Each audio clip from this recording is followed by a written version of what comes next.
ఇప్పుడు కేవలం 7,999K up to 10 kgs వరకు బరువు తగ్గి అధిక బరువు నుంచి వచ్చే ప్రధాన సమస్యలను దూరం చేసుకోండి. బాలీవుడ్ యంగ్ హీరోస్ ఇప్పుడు ప్లాన్ మార్చారు. సంథింగ్ స్పెషల్ చూపించేందుకు సిద్ధమవుతున్నారు. యాక్షన్ ప్యాక్డ్ స్టోరీస్ కి భావోద్వేగాలను యాడ్ చేసి సరికొత్త కాంటెంట్ తో సత్తా చాటాలి అని ఉవ్విల్లుడుతున్నారు.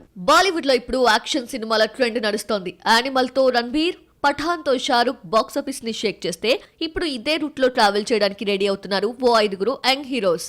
ఇందులో టాప్ లో ఉన్నాడు కార్తిక్ ఆర్యన్. ప్రెజెంట్ చందు ఛాంపియన్, భూల్ భులయా 3, ఆషికీ 3 చేస్తున్న ఈ యంగ్ హీరో విశాల్ భరద్వాజ్ తో ఓ పవర్ఫుల్ యాక్షన్ మూవీ చేయడానికి గ్రీన్ సిగ్నల్ ఇచ్చాడు. కంటెంట్ కి తగ్గట్లే హై ఎనర్జీతో కూడిన యాక్షన్ సీన్స్ ఇందులో ఎక్కువగా ఉంటాయట. ప్రెజెంట్ ప్రీ ప్రొడక్షన్ వర్క్ జరుగుతోంది. అక్టోబర్ లో ఈ సినిమా సెట్స్ పైకి వెళ్లబోతోంది. రొమాంటిక్ సినిమాలతో బాగా ఫేమస్ అయిన వరుణ్ ధావన్ ఇప్పుడు బేబీ జాన్ అనే యాక్షన్ మూవీ చేస్తున్నాడు.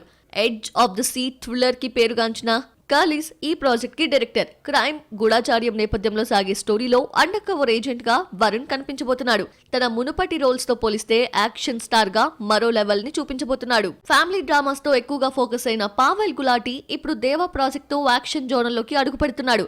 రోషన్ ఆండ్రూస్ తెరకెక్కిస్తున్న ఈ cinema under world back drop లో సాగబోతోంది. ఇక కామెడీ టైమింగ్ తో కితకితలు పెట్టే రాఘవ్ జియాల్ కిల్ ప్రాజెక్ట్ తో యాక్షన్ స్టార్ గా మారుతుంటే, గల్లీ బాయ్ తో మంచి గుర్తింపు తెచ్చుకున్న సిద్ధాంత్ చతుర్వేది ఇప్పుడు యుద్ధ సినిమాతో యాక్షన్ హీరోగా యూటర్న్ తీసుకుంటున్నాడు. మొత్తానికి యాక్షన్ ప్యాక్డ్ స్టోరీస్ తో భావోద్వేగాలు నిండిన కాంటెంట్ తో సత్తా చాటాలని ఈ 5 ఉవ్విల్లుడుతున్నారు. మరి త్వరలో ఆడియన్స్ ముందుకు రానున్న ఈ ప్రాజెక్ట్స్ ఎలాంటి విజయాన్ని అందుకుంటాయో చూడాలి.